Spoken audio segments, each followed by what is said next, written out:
Good evening, everyone. My name is Robert Mendez. My topic today is about community colleges in America. Last week, President Obama delivered his State of the Union address, and he proposed a plan to make the cost of community college equal to zero. My major claim today is that President Obama's plan for free community college education will do little to improve our economy. My first minor claim is that, as of now, free community college is insufficient to give students a quality education. What I mean by this is that it will increase the amount of students enrolled into community colleges, but today community colleges often suffer from being overcrowded, and the wait lists of some can be up in the thousands.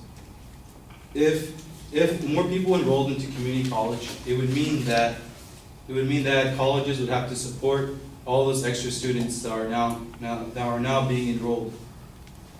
Colleges will also be seeing the same amount of money and have more students to tender to. And because of this, it could lead to a shortage of materials that the college has to offer. My second minor claim would be that having free community college for 2 years will not guarantee an increase in skilled labor workforce, which is significant because the reason President Obama made this proposition was because he wanted to increase the amount of skilled laborers in the workforce. According to President Obama's 2015 State of the Union address, by the end of this decade, 2 in 3 job openings will require some sort of higher education. While the need for a higher number of skilled workers in the workforce is necessary, the reality is that a free education will not be enough. According to the Community College Research Center at Teachers College, Columbia University, only 22% of students graduate within 3 years at a community college, and 28% graduate within 4. What this means is that 3 out of 10 people who go to community college will graduate within 4 years, and that is just for your associate's degree. 80% of students also say that they want a bachelor's degree or higher, and yet only 20% of these students transfer to a 4-year institution within 5 years. So what this means is that 2 out of 10 people who say that they want to go on to a 4-year university after 2 years of community college will end up doing so within 5 years. I looked at some statistics for Mount SAC, which is just down the street, and the graduation rate is a little higher than the national average, but it's still fairly low at 40%. And roughly 17% of the school's undergraduate students end up transferring to other colleges. What I believe is the reason for this really low graduation rate is that there's a lack of programs in schools to help people actually end up graduating.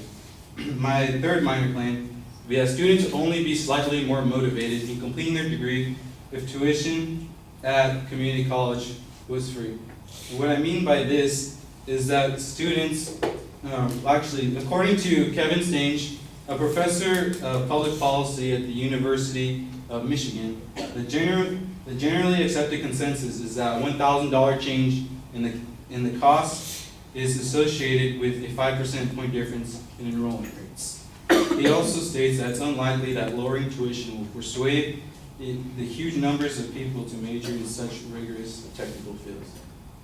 My fourth minor claim would be that a free college education to anyone that produces minimal results will increase the nation's debt and be dramatically leading to a poor state of the economy. What I mean by this is that because community colleges have such a low rate of graduation, that having free community college and more people being enrolled and paying for all the extra people that are in college, and for them not to be able to graduate, we would be paying for a lot more than what we are now. According to the National Center for Educational Statistics, the true cost of tuition at community college stands at around $13,000 per student. Right now, most are paying around $3,000. Overall, tuition is only a small part of the funding needed. Tuition is only a small part of the funding needed to educate additional students. And for President Obama to achieve his goal of getting more educated people in the workforce, achieving his goal would require a lot more, would require a separate proposition besides that. And that's it for now, and thank you.